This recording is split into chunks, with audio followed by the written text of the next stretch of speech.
I think we can all agree, Grace, that overall the Panthers got better this offseason. But according to BetOnline, Matt Rhule is the odds-on favorite to be fired first at 3-1. So the question tonight, does Rhule have to make the playoffs to be the coach next year? I know you want me to say yes. Whoa. Don't say what I think.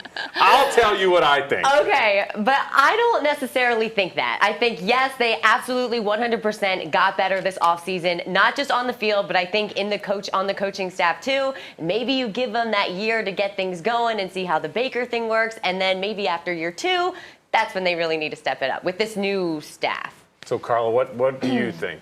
I think they need to be in conversation of the playoffs. They need to be in national topics, national headlines all throughout the season. Panthers fans have to get back on board. There's a sense of the fandom that really needs to be brought back to the Carolina Panthers. That's a big thing going into this season. I think you definitely can't go below 8 wins.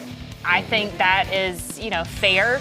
And then, like I said, just be in the conversation. I think so much of this has to do with how they start. Because if they don't start poorly, I don't think Matt's going to have enough of a leash to bring it back in and get into the playoffs. So it's almost irrelevant to me whether they get to the playoffs or not, as much as they have to have a good start and they have to be, like Grace said, in the conversation down the stretch and at least compete for a playoff spot. Whether they get there or not, I don't know, but they have to show that this team has made significant strides. And I do think they've done that on the offensive side of the ball during the offseason. I'm more worried about the defense this year because they're not going to be able to get to the passer, to the quarterback like they did last year without Hassan Reddick. So technically, my answer is no. They don't have to get to the playoffs. But again, I think it's more important how they start the season in order for Matt to have that leash in order to finish the season.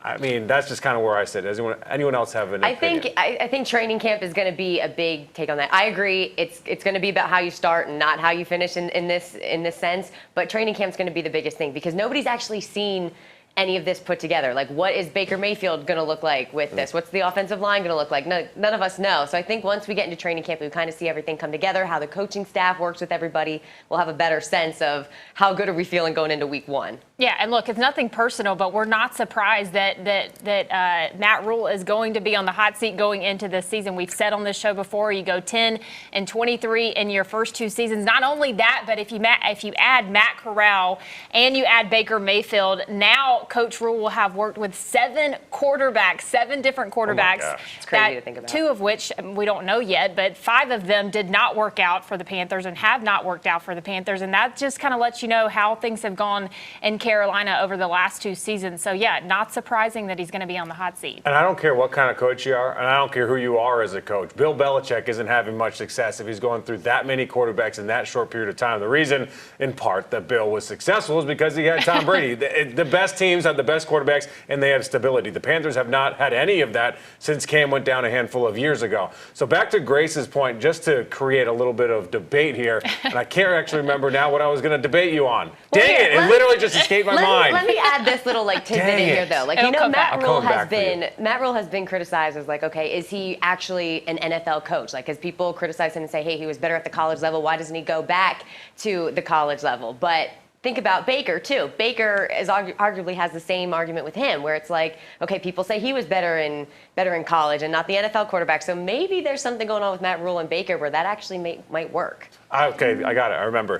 You said that maybe, the new coaching staff, indeed, new players, new quarterback, gave him some time to figure it out. I think that has sailed. I think the first 2 years Matt had that time, albeit all the cards were stacked against him because of COVID, bad quarterback play, tough coaching staff, and finally got it figured out. But I think all that, you got to take, I think Matt would tell you, I take responsibility for all of that. So I think Tepper, as the owner, is this is it. We'll see how you start. I don't know how many games or how long that leash is, but I don't think there is hey, let's figure it out next year. We got to figure it out this year. So they now have their quarterback, but they also did pursue Jimmy G, very briefly, Jimmy Garoppolo of the 49ers this offseason. Reports say that Jimmy G is likely going to be traded this week. So who would you guys rather have? Grace, would you rather have Baker, who we have, or Jimmy G? This is so tough because I felt like both could have been a good fit. I'm gonna say Baker. I don't know. I think he's a better fit here. I think he's got something to prove.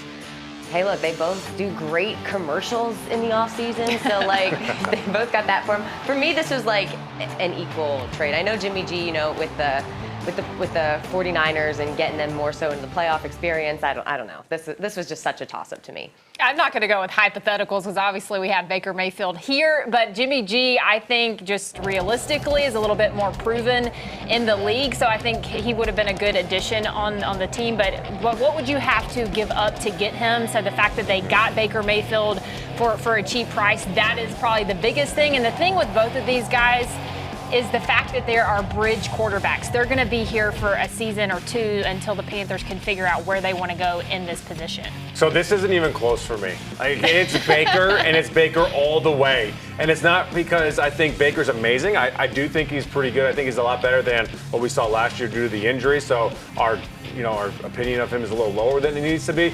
But Jimmy G has been in the best situation any quarterback could ask for. He has a genius offensive coach and Kyle Shanahan calling the plays. He has incredible playmakers around him, and he still wasn't able to get over that hump. He was as good as he needed to be in order to be good.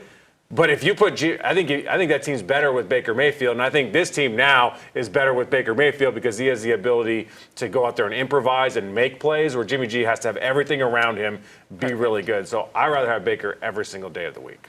That's my opinion. Carla? You're going to leave it there? Yeah, that's it. That's it. Just going to let you know that's facts. That's just, okay, facts according to Will Kunkel. All right. Well,